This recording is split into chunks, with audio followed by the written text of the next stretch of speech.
Salam alaikum sama gars, j'espère que vous allez bien. Cheikh Oumar Anne mi ci njàngale mi dafa dem ci député yi ne de éducation dafa soxla 1000 milliards ci budget ñu ne ko yow école yi amul jàngalekat école yi am na ay abri provisoire njàng mi lu ci métti bari na enseignant yaa ngi gerew rek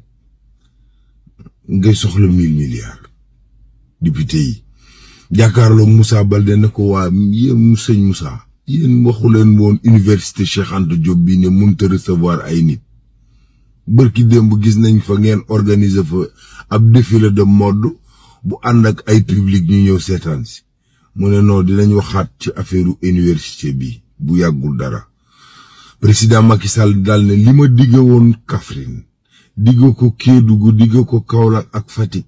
bugguma dara xaar ci na mbir yi gaaw léegi ñu matal ko Amadou Ba daal ne moom bu nekkee président de la république ci réew mi gox dootul am ci réew mi muy ñàkk courant mbaa muy ñàkk dox Guy Marius Sagna ak Habib Sy dañoo dem kaso Cap Manuel bii seeti Ousmane Sonko ba ñu yeggee dañoo fekk Ousmane Sonko ci jàmm ju bari ànd ak wérgu yaram Ousmane a ngay entraîné suba di entraîné ngoon di jàng alxuraan ba pare tey mbalak Macky Sall fu mu tool naan gis ngeen ni mu tëggee wëndeelu mbir yi